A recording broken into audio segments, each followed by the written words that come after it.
Through her boundless compassion for humanity, Supreme Master Ching Hai tirelessly travelled to many corners of the world to share the message of love and eternal liberation through God's gift to humankind, the Kuan Yin method of meditation. After 30 years of sharing her knowledge on how to live a balanced life while pursuing a spiritual path, she continues to dedicate her time and effort to uplift and enhance the life of all beings.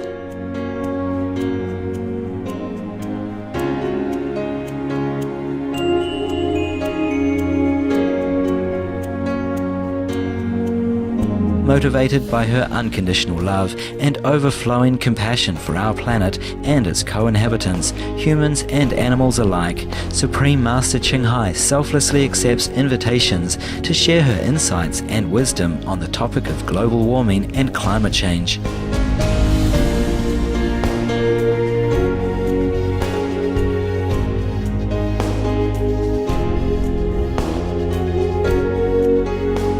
Despite her busy schedule, Supreme Master Ching Hai also sets aside time to hold retreats and international gatherings with our association members to inspire and motivate, address any concerns for daily life, and answer questions on spiritual practice. We present to you Supreme Master Ching Hai's lecture entitled Rumi's Poem, As the Orchard is with the Rain, at an international gathering on August 22nd, 2008.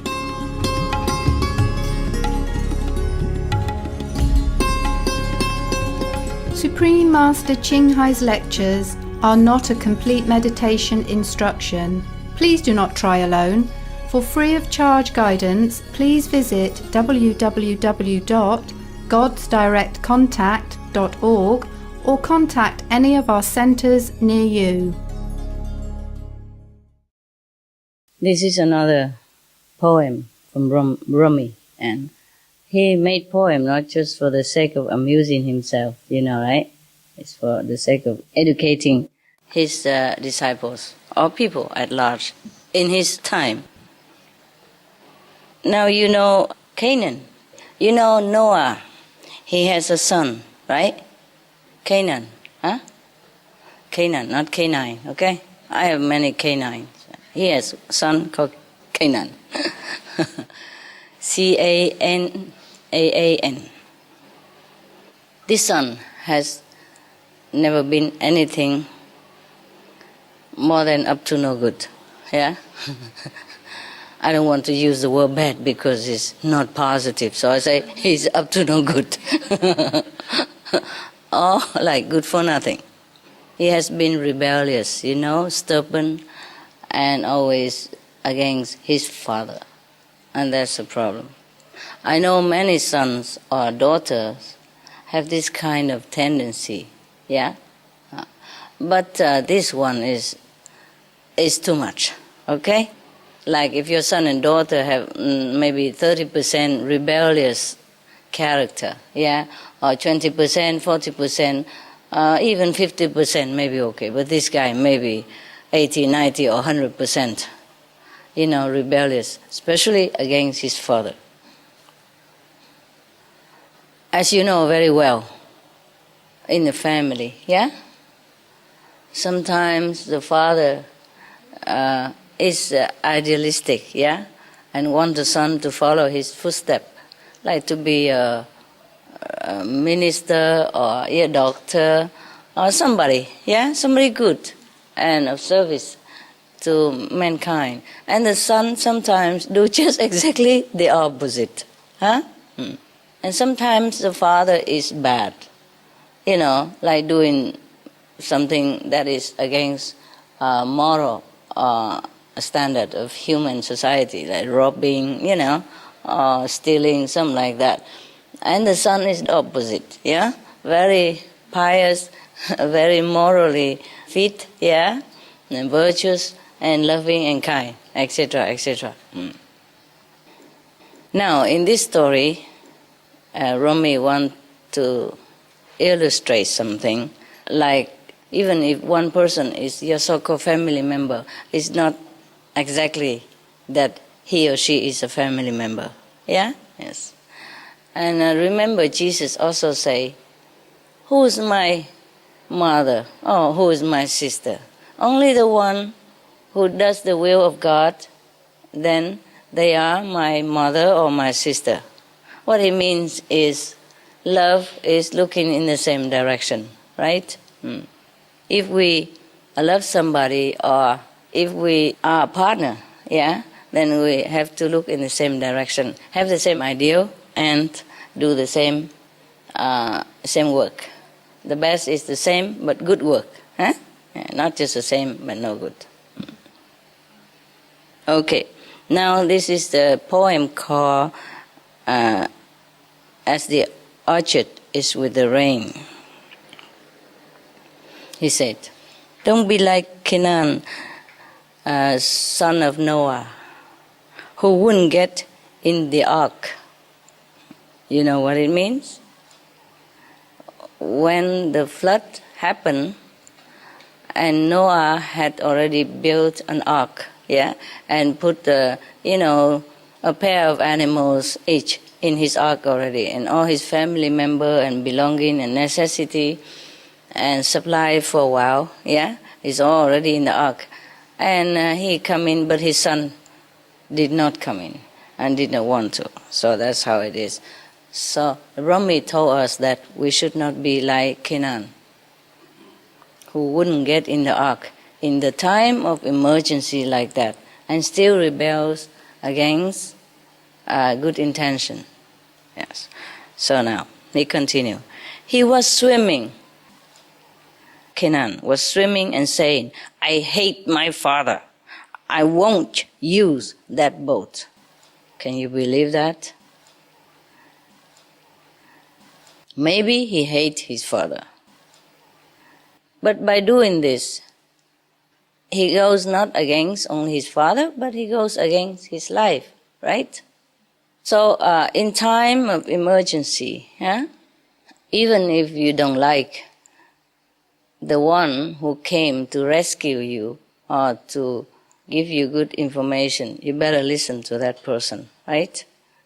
That the flood is rising, and it must have been terrible weather and everything, and the father built the ark, and because the son doesn't like the father, he wouldn't go in the ark. But there's a thing. You see, in this story, supposed to be like that. The son of a spiritual father, you know what I mean? A highly developed person who could even be in direct contact with God. And the son is the opposite. But it happens like that. So you told me many times, Master, how can I tell my son to eat vegetarian or to practice, Guanyin method? How can I convince my husband that your path is very good? How can I talk to my wife about my meditation practice and make her understand? At least understand, not even to follow. How can? Yeah? The thing is, the affinity between us and other people are sometimes a big surprise to us, no? We would think, if I'm a mother, and I follow Master Ching Hai, all my family will listen to me. My sons, my daughter, and all that. At least my children. But no, not always, hey? And if you think I'm a husband, I'm the breadwinner in the house even, yes, and I'm tough, I'm a man. If I follow Master Ching Hai, my family should. No, not necessarily. They want to prove you wrong. Some of them. It's just good for their ego. It depends on how much percentage of ego your family has. It's going to be tough or not tough. You got me, yeah? So, because Noah was already on the boat, and everybody else, including his farm animals, already on the boat, and he kept calling out, come, son, sit in this that I have made, or you will drown. No, I've learned how to swim on my own. I've lit my candle from a flame other than yours. He probably has a different religious belief. That's what he means. And he so strongly believed in whatever that faith was that he against his father, who doesn't believe the same like he does. Yeah? Well, it happened. You understand, right? I told you already. Nói chuyện với đầu gối á. Huh? Okay. That's Vietnamese. We say, we talk to the knees. I mean, you talk and you listen yourself. No one else does. See what I mean? Okay. So this is probably the same.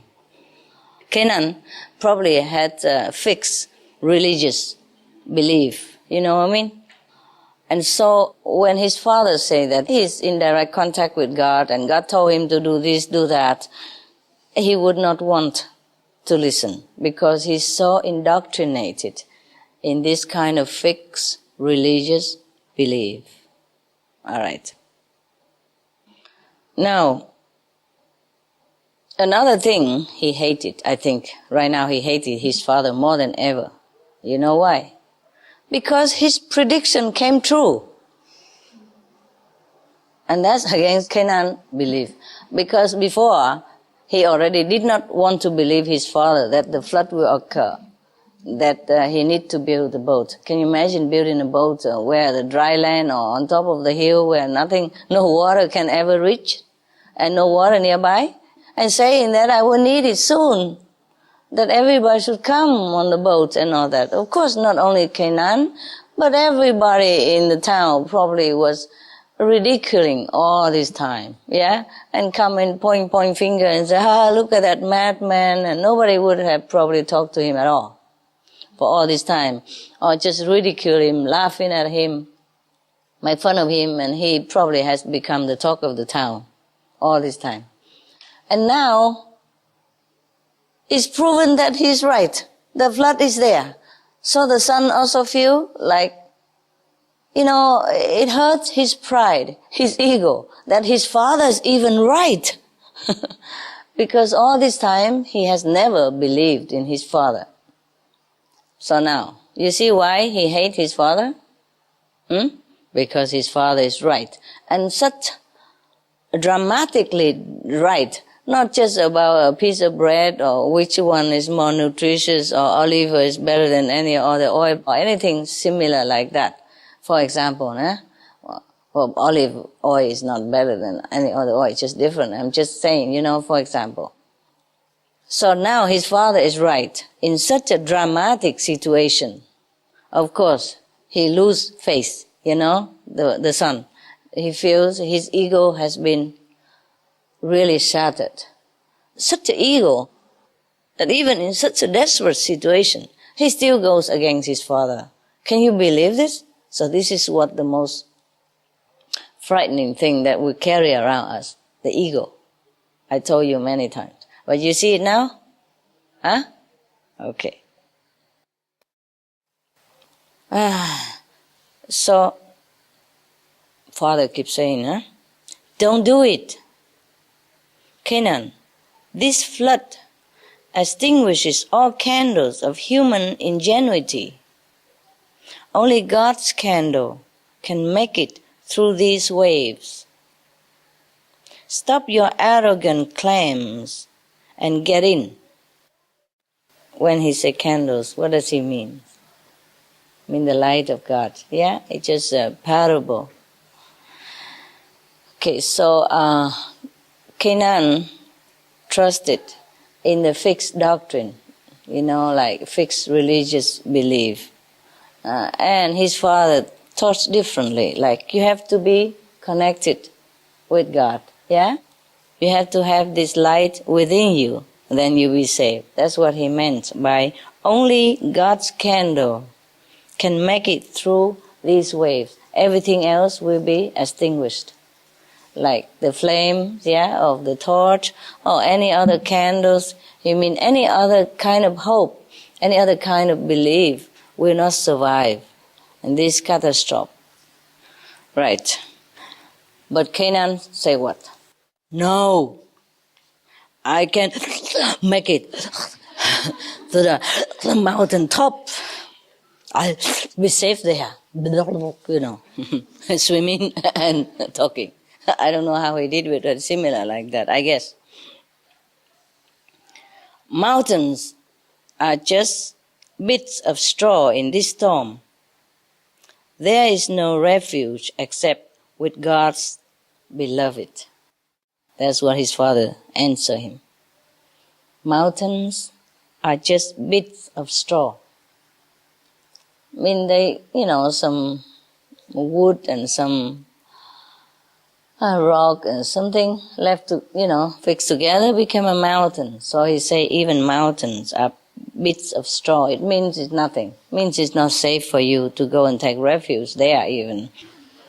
In this storm, there is no refuge except in God's beloved.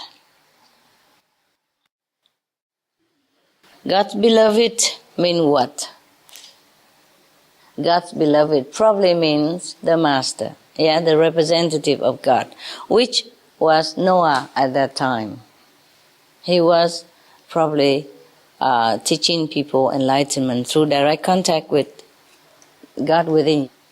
So God's beloved at that time must have been Noah. So at that time he revealed to his son his true identity, that like I am God's beloved. He has to at this time, even though his son has never believed him, and he probably has never told anyone up to this moment that he is God's beloved. But in this time of dire emergency, he has to tell his son, take refuge in God's beloved, in God's representative, like Jesus, Buddha, Mohammed, Guru Nanak, Mahavira, etc., the great master of all time. Now, so in this time of emergency and urgency, only God's beloved can save you. There's no more God's grace even. Do you know why? Because there is a limit time for God's grace. Like, okay, the karmic law has extended to 3 more years due to the prayers of humanity. Please save us. Please show us the way. Help us. Do not destroy our planet. Do not destroy us. Etc., etc.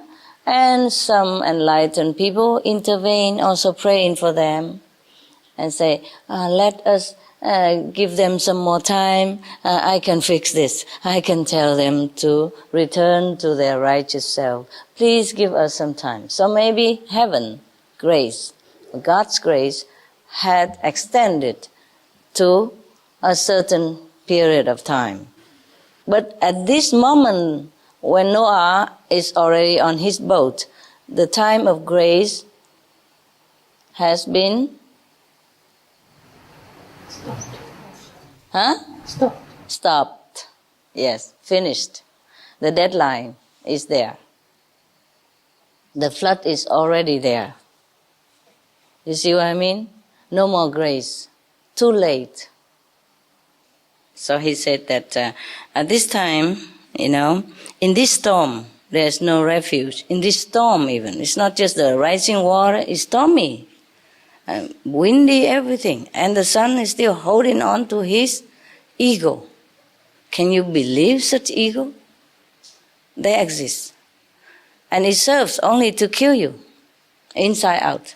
Kill your spiritual progress, kill your soul. Not kill your soul, but kill the knowledge that you have a soul. And kill your body too. What a pity. All he does is just step on the boat. And cannot do that. What stops him? The ego. The ego makes him feel like what he believed was correct. And what his father say is incorrect, is not true. And now that he even knows that what his father say is true, he against him even more. Because he feels shattered, his ego shattered, his belief shattered. At that moment, he cannot think straight, He just feels shocked, confused, and his ego doesn't let him admit that he's wrong. Okay, in ordinary circumstance, you can stay there, argue back and forth, yeah? Or can think about it. But in such a situation, if you hold on to this kind of ego, you're dead. Right? There's no time to argue. But such is the force of ego. I mean, it's difficult to explain about the ego, but it's just a kind of fixed belief, in yourself that you are this, you are that, and whatever you think is right. This is the kind of thing that stops you from knowing the truth, of knowing your great self, because you're holding on to your small self. And you think that it's your small self. It's not even your small self. It doesn't exist. Whatever you think you are, it's just a bunch of thoughts, a bunch of gain knowledge, a bunch of belief. It's not even yourself. Just the thinking of the mind or the knowledge that you have gained somewhere. That's it. So he said to his son, we should take refuge in God's beloved. This is probably the first time he ever used his position, his real identity, to persuade his son. Because, as you know, mostly the master would never tell people that I am this and I am that. He probably just say, oh, God has made me do this and God wants me to do that. But he would never proclaim that I am God's beloved. Yeah, which he is actually, but mostly the master, they don't say that. But this is an emergency. So he say, God's beloved, mean himself. You should take refuge in God's beloved because nothing else work right now. That's what he said. Okay? So, but the son say, when have I ever taken your advice? He asked his father. In this stormy weather, flooding like that, everybody else already drowned around him. All the village, the house is already submerged in water. And he still talk like that. Can you imagine what kind of ego he has? Huh? When have ever I taken your advice? Your words mean nothing to me. In either word, leave me alone, O little father. Can you believe this? O little father, leave me alone. Your words mean nothing to me. My goodness, even your enemy wouldn't do this to you. Huh? In time of emergency, even your enemy would jump on the boat and maybe argue with you later. But this kind of son, do you think he is really the son?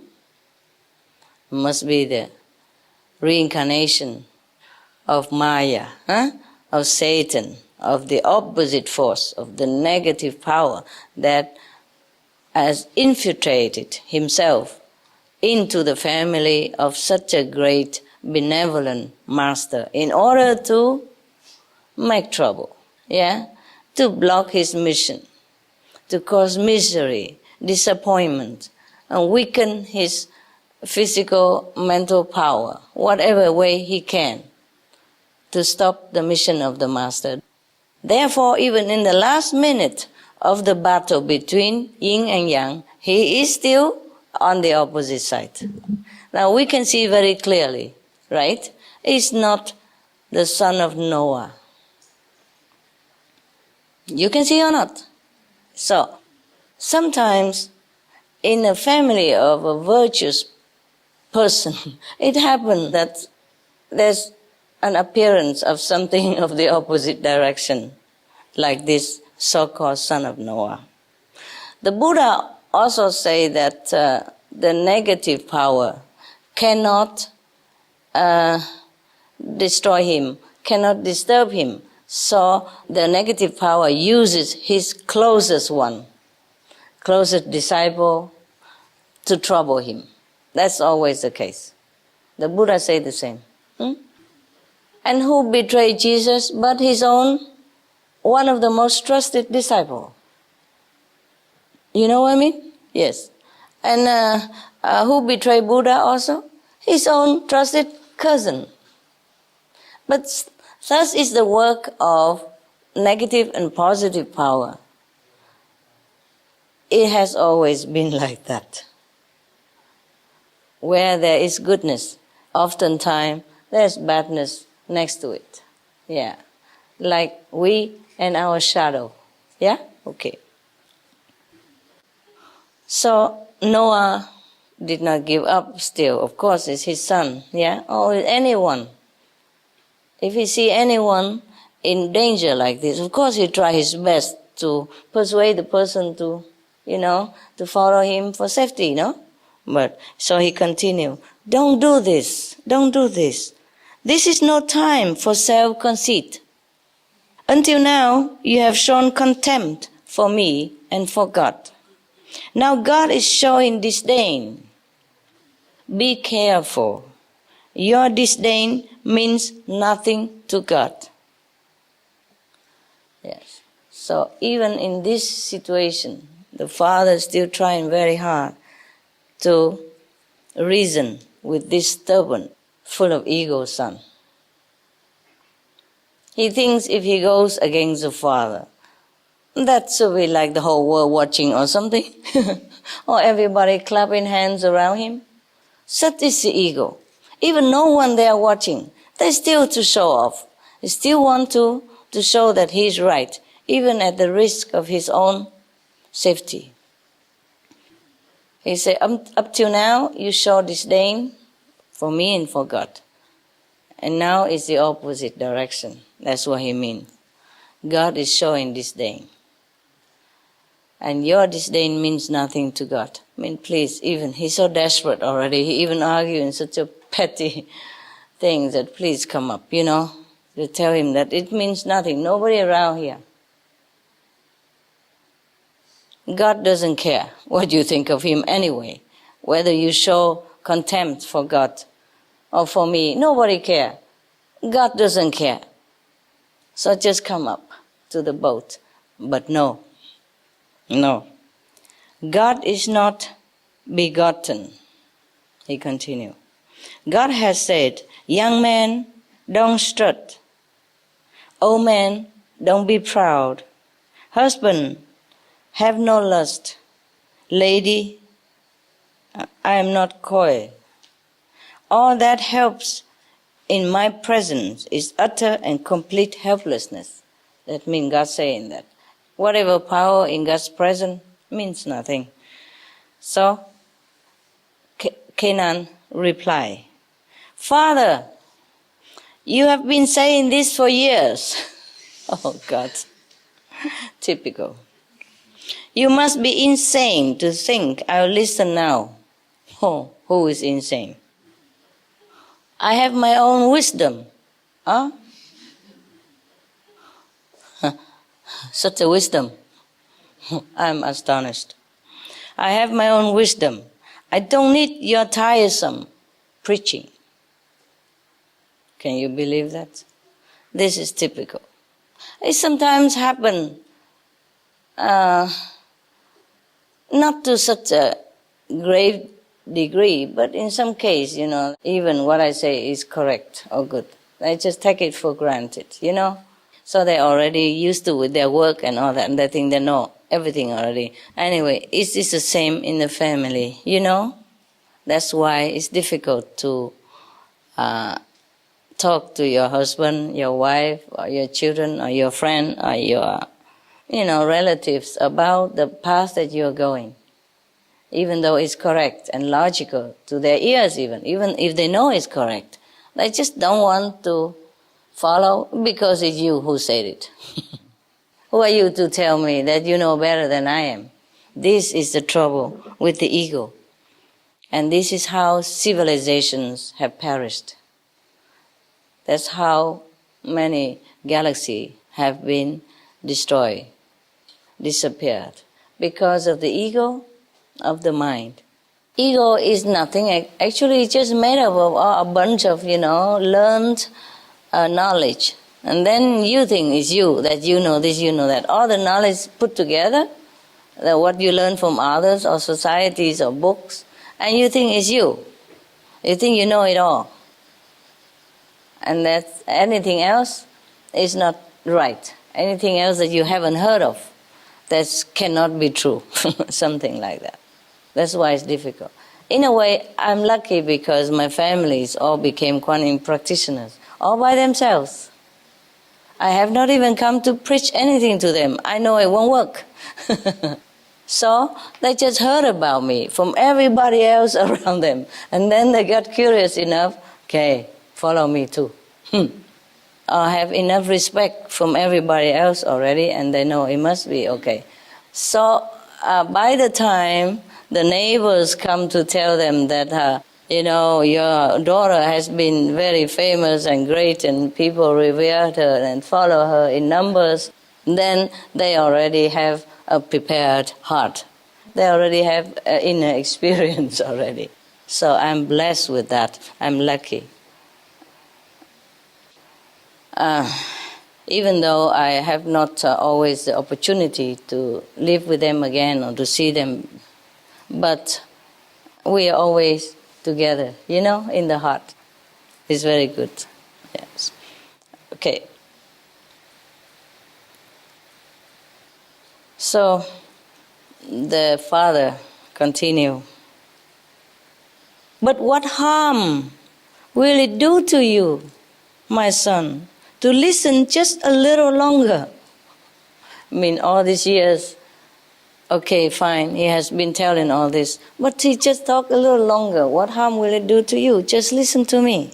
So they were calling back and forth, with Noah never relenting his admonishments to his son. But suddenly a wave came that buried Canaan and tore him to pieces. Oh, terrible. Such a strong wave. Oh God, even a father cannot save the son. Can you imagine how he felt? And a spiritual father, the all-knowing, the all-compassion, all-loving, and cannot even talk to his son to save his life. And he died right in front of him in such a tragic situation and such a horrible death like that. Can you imagine how Noah had felt at that time? Can you imagine? So you're not surprised to see Canaan in this situation, so dead against the father, are you? Not much surprise, huh? Sometimes you experience that in your family, right? Yeah?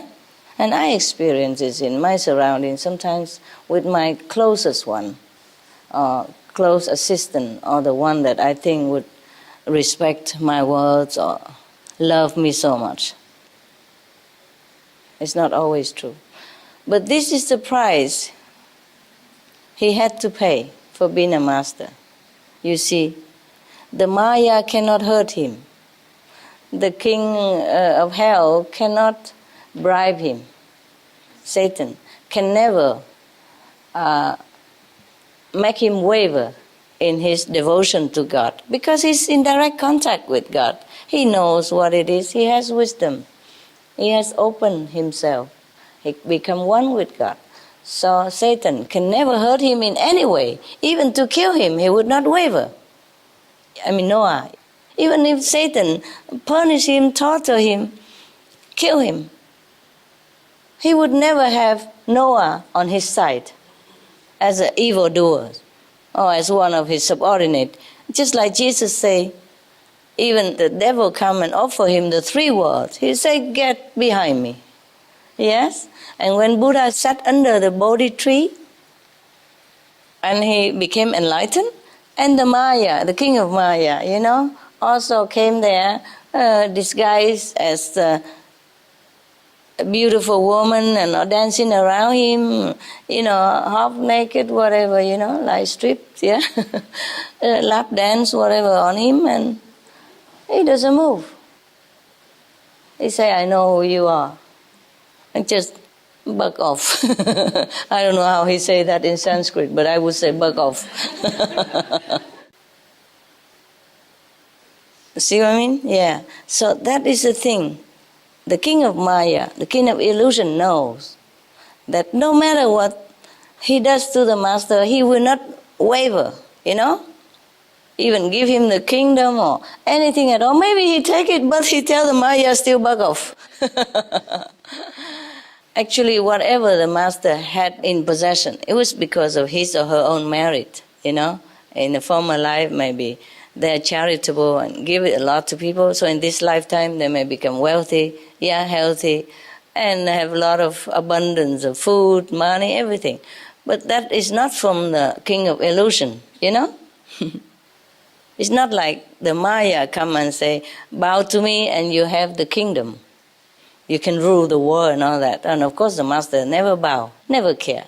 Yeah. Even if he became poor or stripped of all of his possession and became even a beggar on the street, he would never waver his faith in God. That's why Buddha doesn't even come back to be king. He continued to be just a mendicant, a monk who has nothing. Then he has everything too. If he's a king, only his subjects pay respect to him, or not. But he's a Buddha, a master. All the nations pay respect to him. Except his cousin, of course. He wage wars against him. He make his own separate faith against the Buddha and even try to assassinate him. For example, like that. So the king of Maya knew that nothing can hurt the master at all except kill his son, which is he himself. He reincarnated into the family of Noah, become a son, so that he's beloved, and his father love him and care for him because he's his son. And then he died in such a tragic way, just to hurt him. The same with many people. When they're frustrated with family members or something goes wrong, they go kill themselves. In some way, they want to punish the living. Not just punish themselves. They want to die so that the people behind them have to grieve and blame themselves and be in sorrow forever. Like, how dare you offend me? How dare you did that and this to me? How dare you scold me so much? Now I die, you'll be sorry forever. You will blame yourself forever. You feel guilty forever. Okay. Similar way, the Maya, apart from hurting the master already, but still the master will never give up God to be with him anyway. He tried the best, like hurting the one that he loves, hurting the one that she trusts, something like that. Or turn the person that he or she trusts against the master. That hurt the most. You see? Cannot do anything to the master, just use something else around it to hurt him. This is the thing with Maya, with the negative power. But that is also the price that any master has to pay. Not the same case, but similar situation, or in a different way, always the master has to pay some price. You see? Either with his life, reputation, or the feeling of that, anything at all. Anything at all. To be a master, you have to pay, and pay a lot. No matter what you are, no matter how high position you are in heaven, no matter how high the spiritual attainment you have reached, you have to pay in this world for saving people. Because you are interfering with the law of karma. Even though you awaken people, and they save themselves also. But still, you come and tell them how. You come and tell people, hey, look, you listen to me and you'll be free forever from the Maya, from hell, from suffering. You'll be glorious now and in heaven. And the people saw that. It's true what he said. Follow him. And of course the Maya lost. You see, the more people follow the master, the more Maya lost.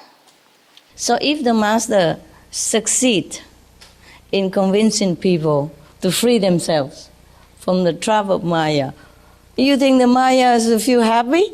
Oh, bravo, Master, take all of my subject. Take all of my souls to heaven. Leave me here all alone, ruling myself.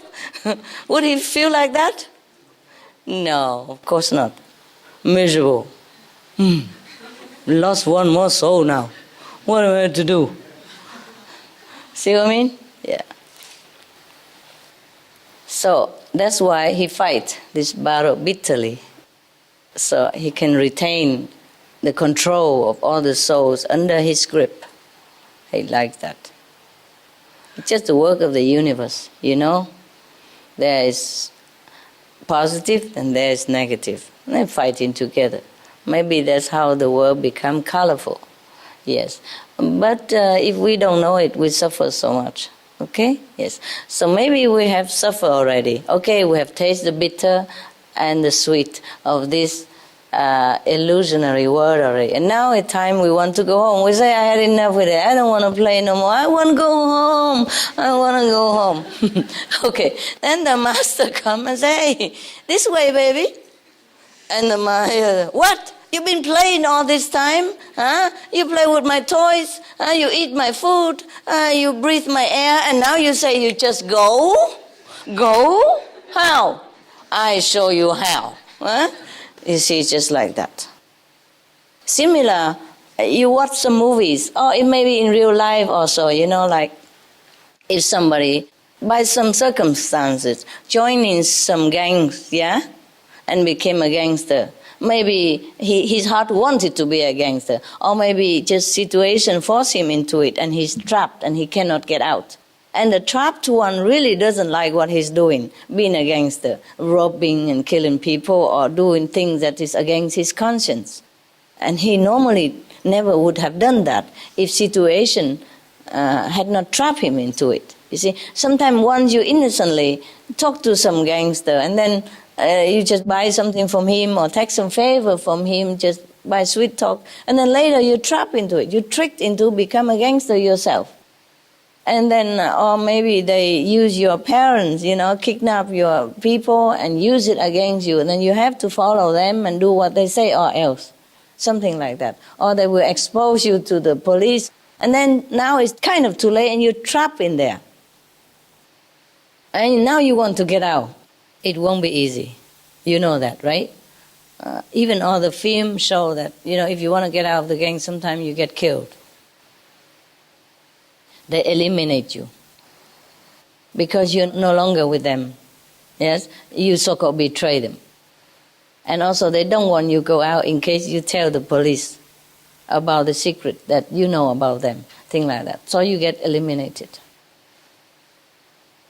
Not just in a gangster system, but sometimes even in the old time, in some of the uncivilized society, if you get out of a government secret system, secret service, they also try to kill you, to keep you quiet, because you know too much.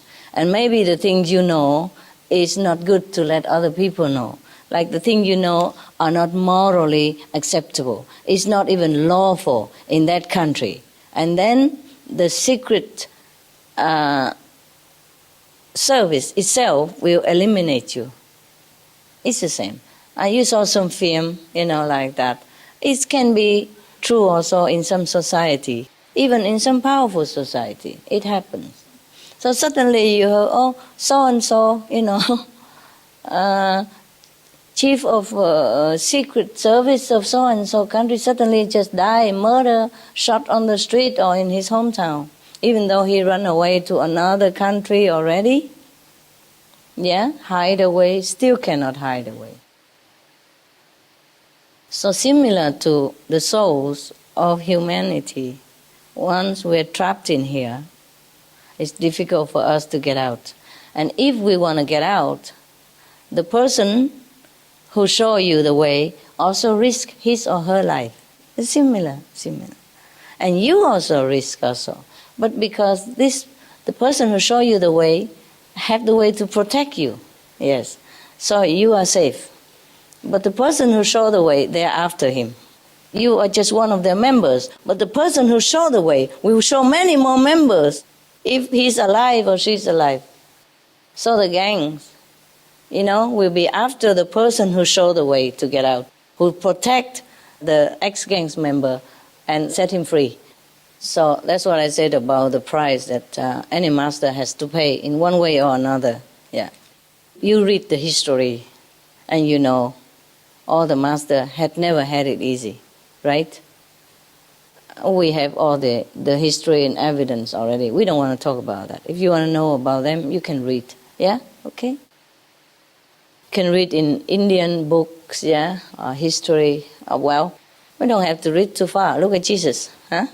In your society, everybody knows what he has to pay for his teaching, yeah? What he has to pay for showing people the truth. What he had to pay for to liberate the souls. Now, so of course, after his son has been buried by the wave and even tore him into pieces, can you imagine what Noah had felt? Even being an enlightened master, it is his own son, you see? His blood and bones die tragically, horribly in front of his eyes like that. And it's right there that he could even help him. It's not like far away. It's right in front of him. And he has the means to help him, to save his life, but he can't. You imagine that? Just 1 second, his son is torn into pieces, gone. So, what would you say to God if you're in that situation? You complain, no? You lament, no? You cry. You might even yell, scream, shout it to heaven. Why would this happen to me? Why does this happen to my son? So let's see what Noah said to God. That would be my situation, of course, but Noah may be different. He's a tough guy. Maybe he react differently. Let's see how he said. Said Noah, "My Lord and my King, you have taken this one from me. Yet many times you promised that my family would be saved." So God answered, "Canaan was not one of yours. Can't you see that he is blue and you are white?"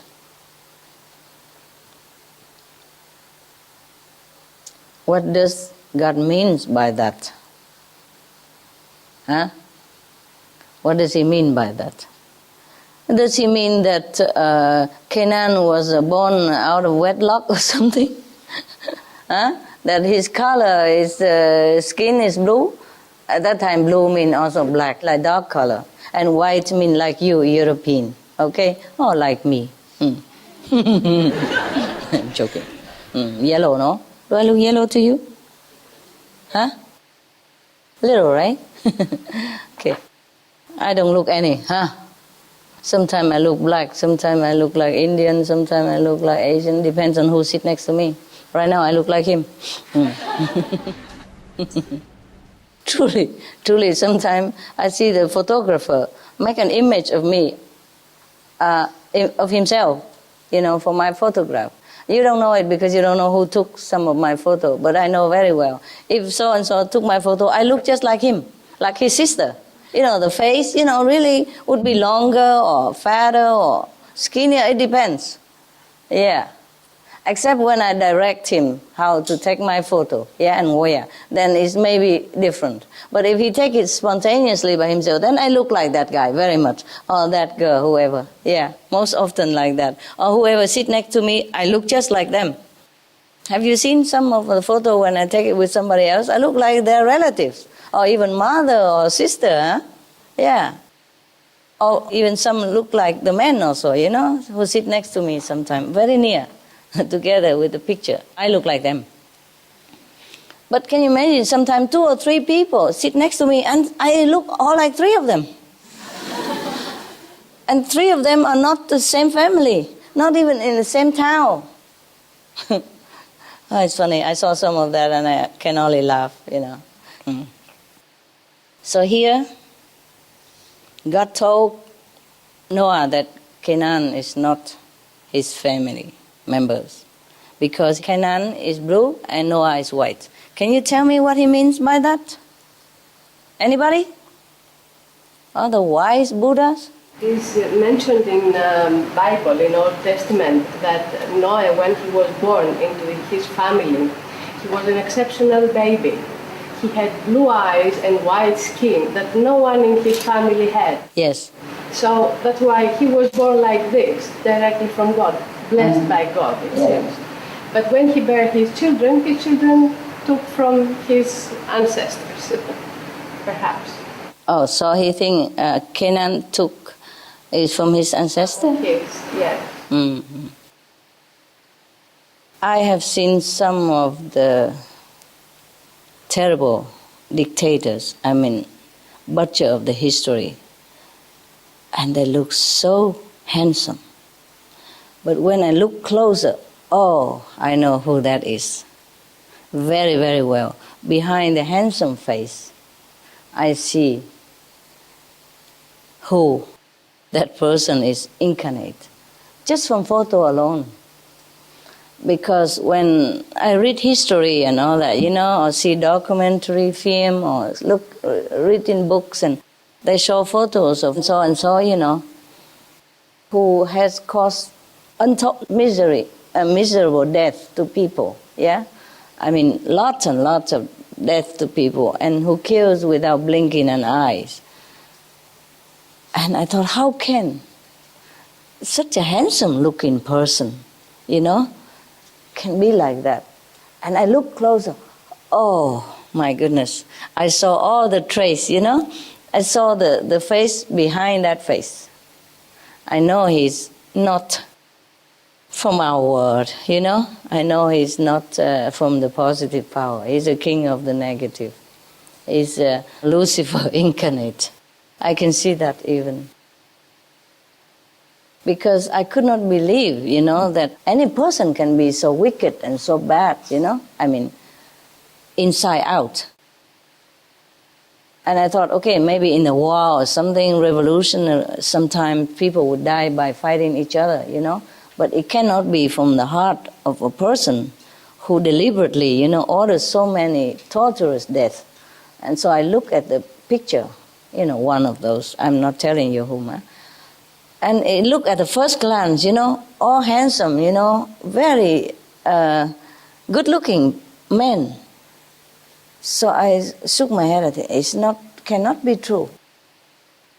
Because we all imagine, if an evil person must look very ugly or, at least dark looking or something, or have some horn. No, not necessary, but, that guy was so like chisel face, And I look further, geez. I see the real face. Not like it appear on the photo, but you can see it.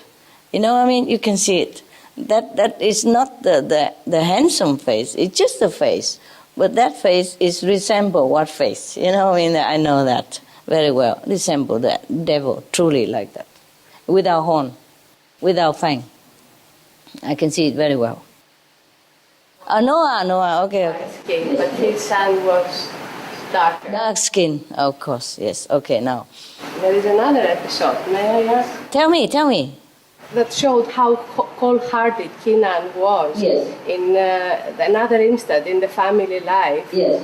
A summer, Noah had collected a lot of grapes, and he ate a lot of grapes. Who eat? Noah. Noah ate a lot of grapes, yes. But grapes were fermented. Yes. So he became drunk. Oh. And he was very happy, and he removed his clothes and started to dance. Understand. So Canaan, when he saw his father, he mocked him. Yeah.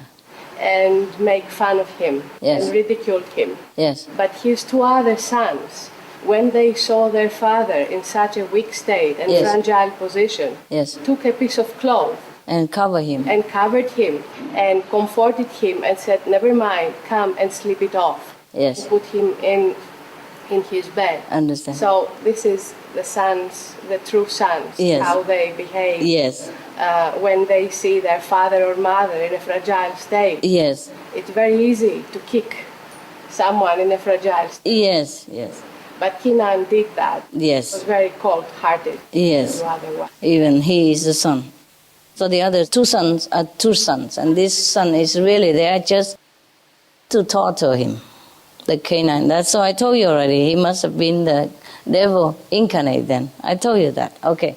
Anyway, so this is a story in the Bible that your sister had just supply. You see what I mean? So now you know. It's not just me speaking. It's truly, he is like that already. You know, before this situation happened. So he's there just to make hell for the master, yeah? And in the sun and heart and all that, probably they became fermented, and Noah did not notice that. Yes, so he ate it. And then he became drunk. Yes, it was by accident. And knowing that, the son, of course, should have helped him, but he didn't. Instead, he mocked him, yeah, and ridiculed him and all that kind of thing, instead of helping him or covering him, because if he remained like that too long, he might die even, you know, being cold and or maybe falling down, and because he's not used to it being drunk. His true sons rebuked this son, saying, "This is not the way to treat your own father." Yes, it's correct. He was rebuked. Yes, okay. All right. And even that kind of son, the father, true to being a father, still want to save him so desperately, and still so feeling so much pain when he lost him. So this is a true love of the father. All the father loves their children like that. Not to talk about that he's being a master and being compassionate. He's a true father as well. So in the family matter, he's a true father, a good man. And in the spiritual matter, he is a true awakening saint. But this is the price he has to pay.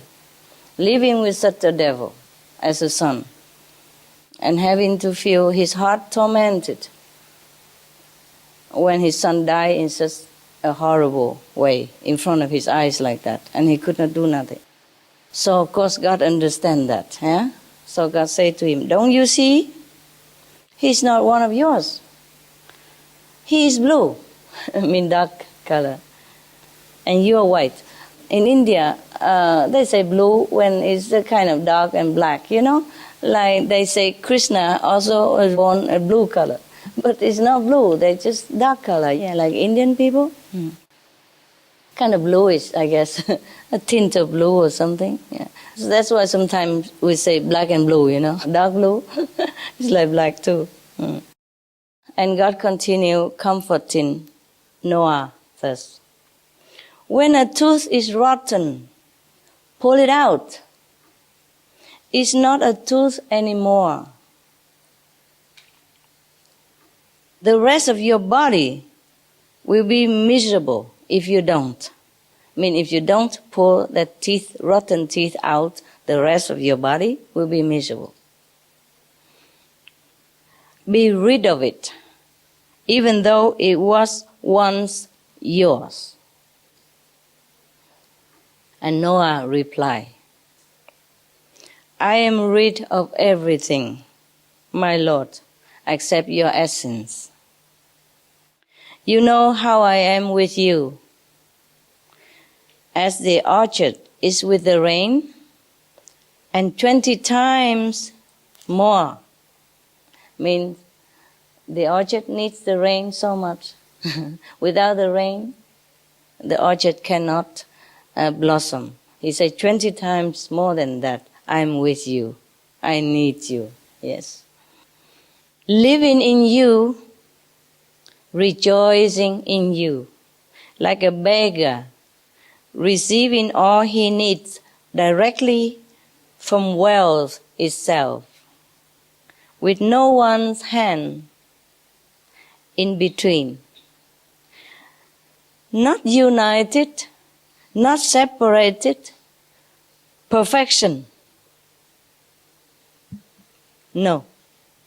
No qualities, no description, no cause. Before the flood, And after it, every word I say is of you, in you, from you.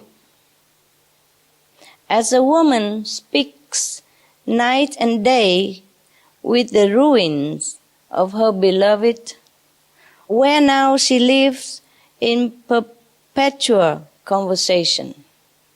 Like even the husband has died, yeah? But the wife who loves him so much, they still live in his company, in his presence, and talk to him all the time. Because she's loyal to him. That's what it means. He likened himself, Noah, like such a woman, yeah? He always with the beloved, no matter what situation, even after death, because there has never been separation between them. That's what he means, yeah? Okay.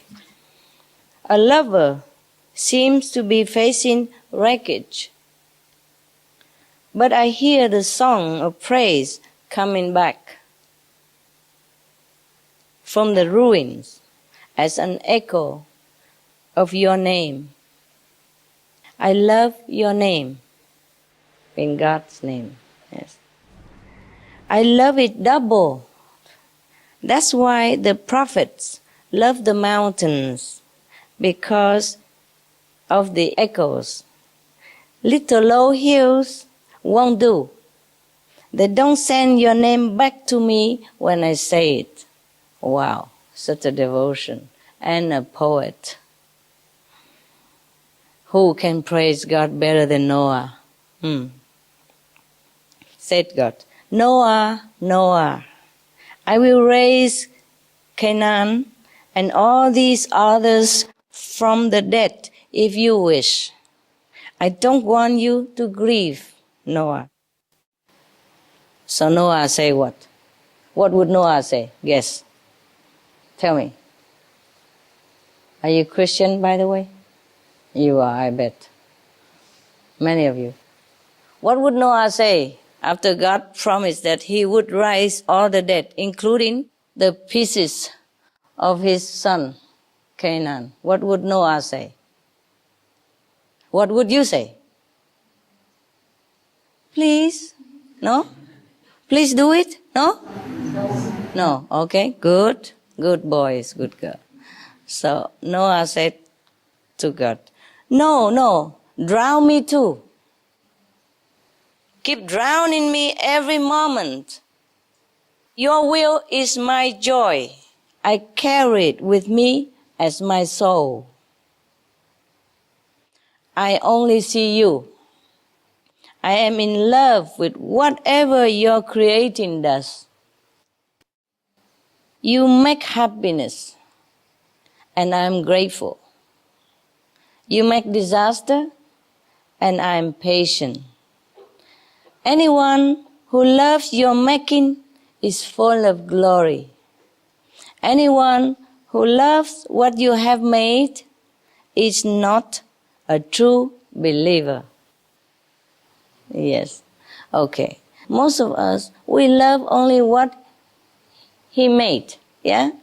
And He makes. We love this world, we love whatever, that comfort in this world, we love whatever, nice in this world, but we don't love the making of it. Like, okay, God made the flowers, but now God wants to do the making of destroying the flowers, yeah? Or maybe creating something new after that then. That should be God's will, and we should rejoice in it, because whatever God destroy, God will create again.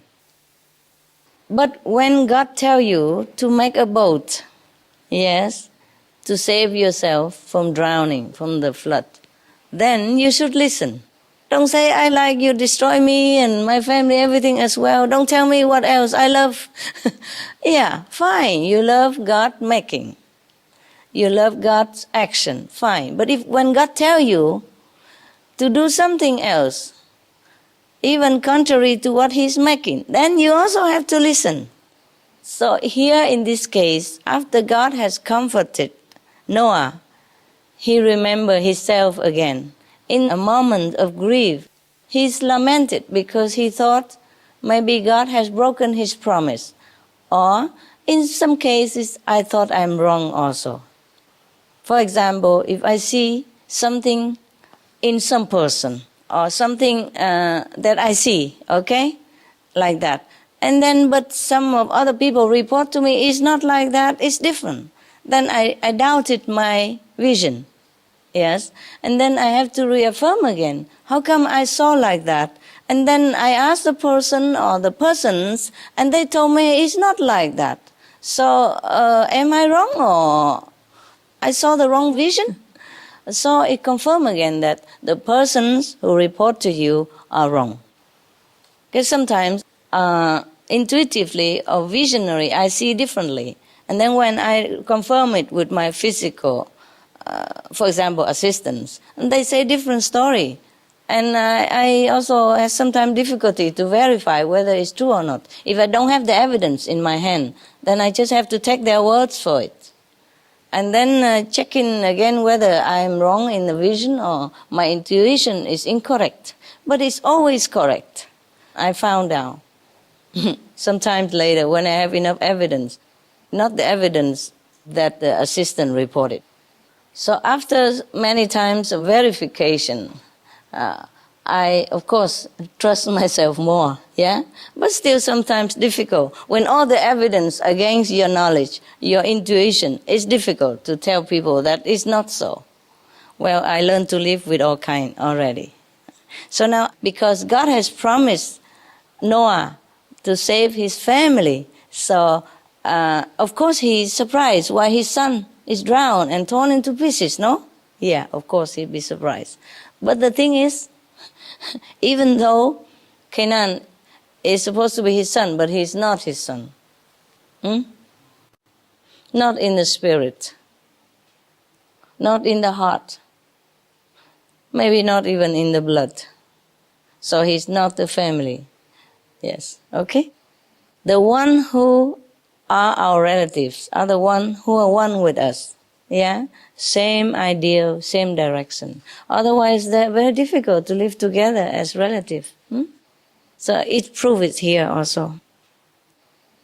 So after God has told him the truth that he's not one of yours, he doesn't mean physically only.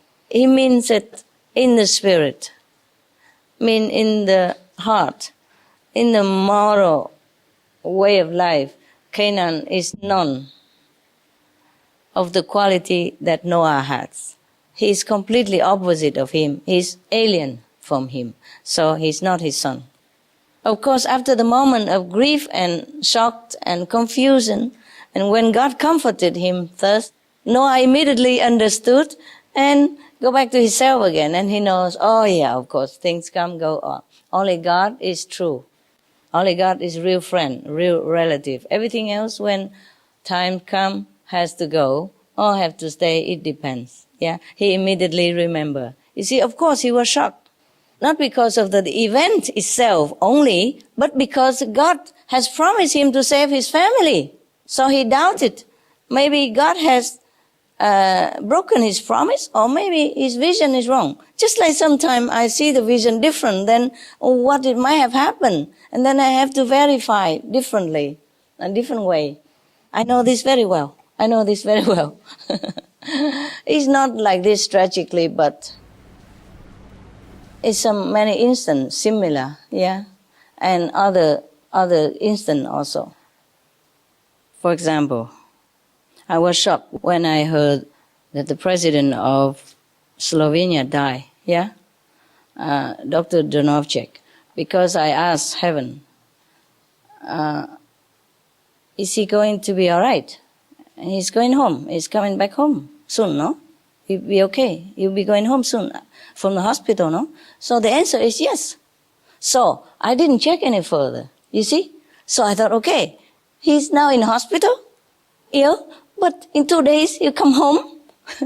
That means okay. So when he died, I was shocked. I said, you said he's going to be coming home, okay. He said, you didn't ask me how long. So he did come home for a few days, you see what I mean? And he was okay. And it was true. He even sent greeting to me and saying that he's okay. So of course, thank you. I thank heaven. So when he died, I wasn't prepared for it. Because once somebody came home from hospital, check up already, and he's okay, and even send my greeting and say he's okay. He himself sent a greeting to me saying that he himself is okay when he's already home. So what do you expect, Of course I don't continue asking further. It's so obvious to me that he's home and he's okay. And then he died a couple of days later. So I lamented. I said, you say he's home and he's okay? And then heaven told me, but you didn't ask how long.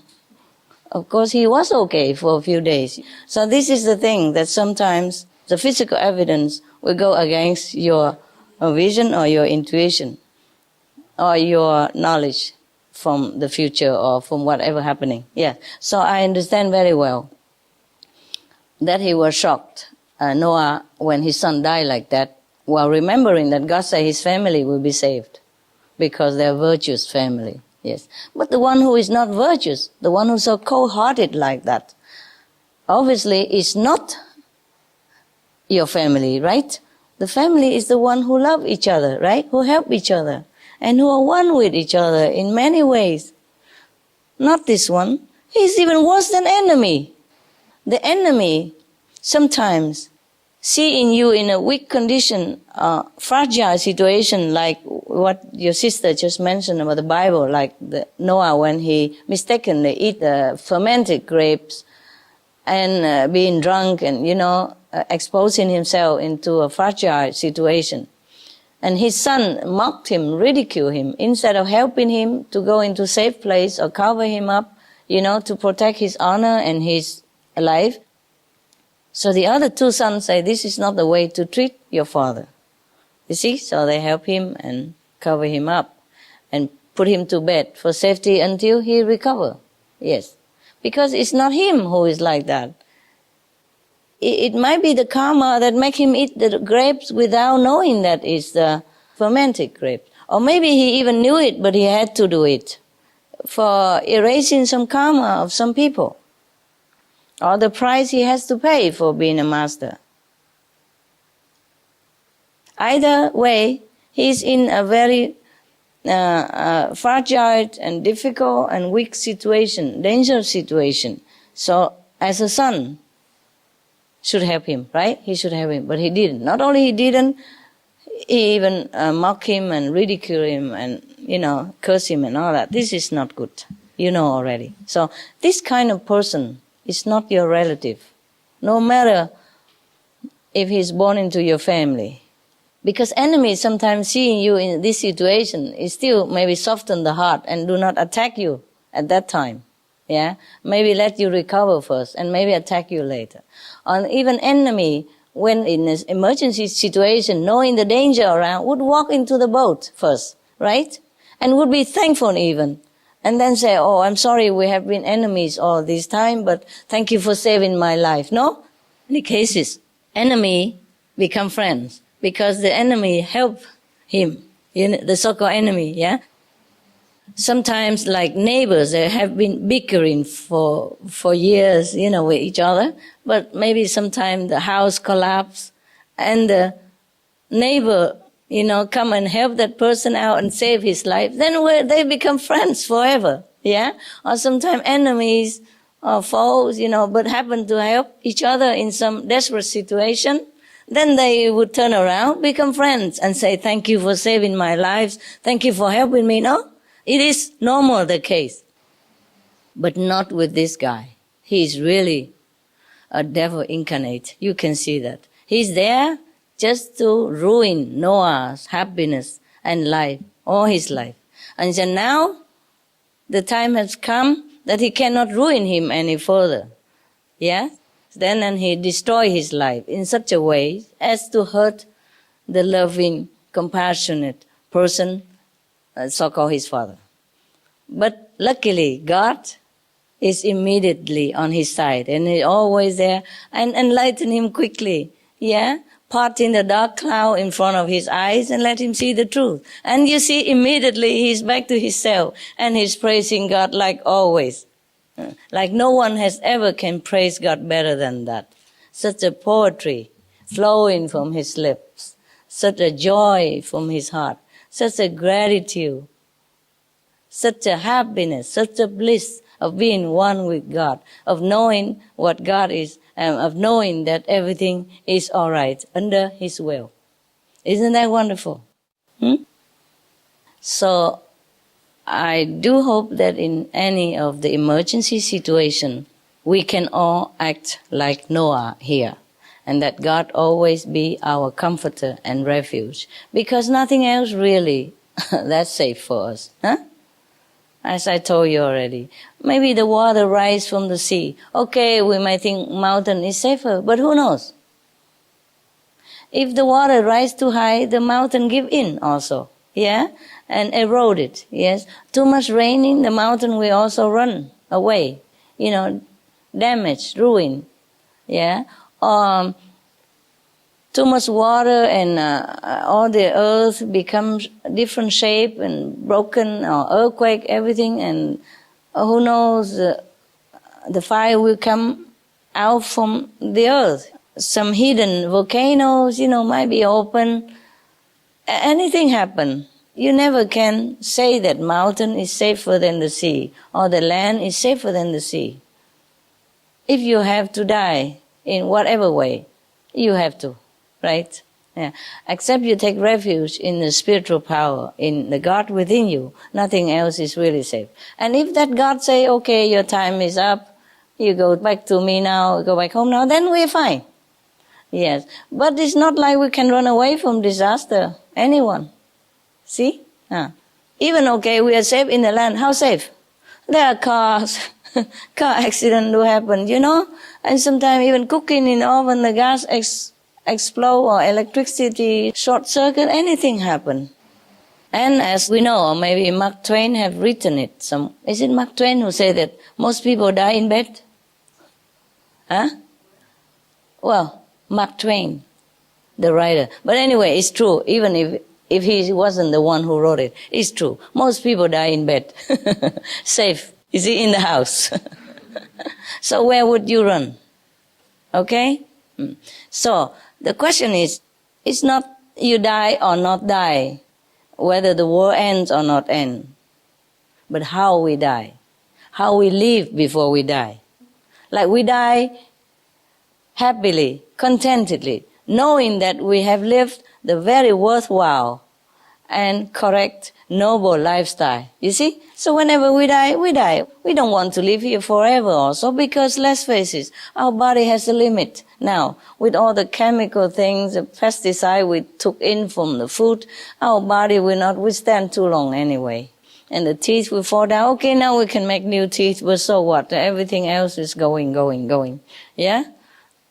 So if it's a time come, we go. Okay? So also it's not like we try to save the physical bodies of the people, but just giving them more time to think about returning to God. More time to get over their preconceived ideas about God, what God is, and how religion should be. And they turn around and return to their original self and save their souls. So they don't have to reincarnate again in another similar planet and worrying about shortage of food and petrol and water rising and ice melting anymore. Because if we're not finished in this lifetime of our karma, we will continue the next somewhere else in the universe. And the suffering will follow us like shadow. We can never run away from it. So, okay, planets come and go, people, are born and die. But since I am here, I do the best I can. Okay, if I'm not here, then I cannot do anything. But I'm here already. I help my neighbors, right? Yeah. The whole world is my neighbor. The whole humanity is my neighbors. And I being a good neighbor, I'm trying to save whatever they can, knowing that they are in a desperate situation. I try my best to tell them what to do to save themselves, right? So that's all there is to it. All right? It's not just about physical body. Because some people ask me, why do we have to save the world? Let it go. We have other planet. Yes, other planet we have. We'll be reincarnate again, but the suffering will be the same. Okay, like in an earthquake situation, yeah? I see my neighbor house going to give in. I tell him, get out quick, get out quick. Or if I can, I use a big column somehow to withhold the roof for a while until all the person can get out safe. It's not like I'm trying to save that house. Yes. It's just for people have time to get out. You see? Yes. And if I can save that house, it's okay too. Yeah? At least people are safe. But if in that situation you tell that person, okay, never mind that house, let it go. Oh, we have another house next door. Another house is the same. And people already die in that broken house. And how can they go to the next house? Yeah, and if they go to the next house in the earthquake, they might break also. So the suffering of this world is just a premonition to the people who live here. They should know that, okay, if you don't change now, you will have the same next lifetime. So we trying to save the planet to give them the time and the chance. Okay? All right. Thank you very much for your attention. You've been good.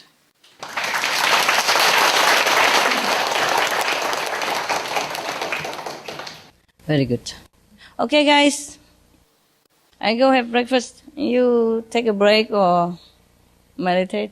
And go home, right? Tonight or tomorrow? Some tonight? Tomorrow?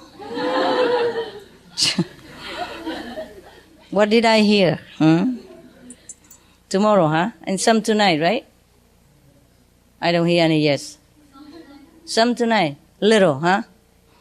It's your home, and of course you like to stay. Where else can you feel better, right?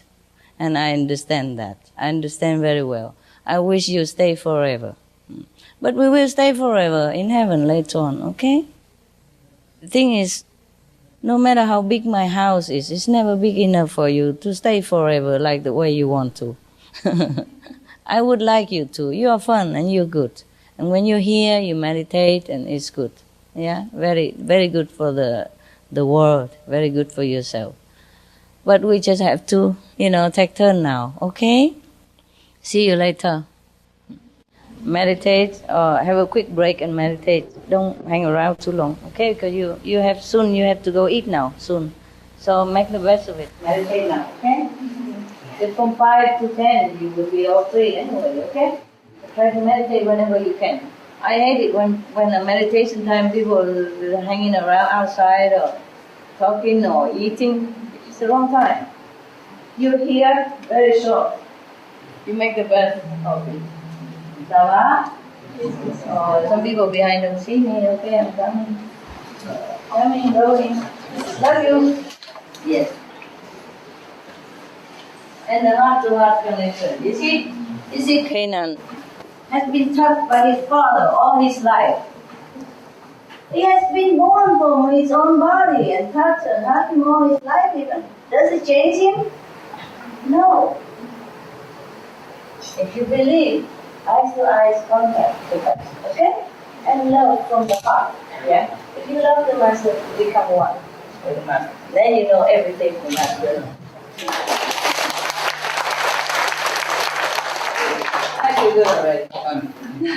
Actually, I really like that we sit outside in the garden at night, but to me, I love that garden, I save a little bit for myself, so normally I go there to sit in the garden. Up to now, I have never been in my room. I mean, before you came. Just because after you came, I have to be in my room. Otherwise, you hang around outside, all of you. I really love to sit on the stone there, the pebble. And I sit in the middle there, and all of you sit there, and it's cool. And before you came, I always eat out there. So I never really liked to go in the room.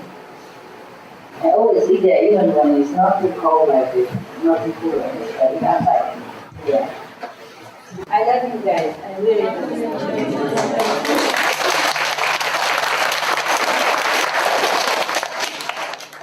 Thank you so much. Yeah?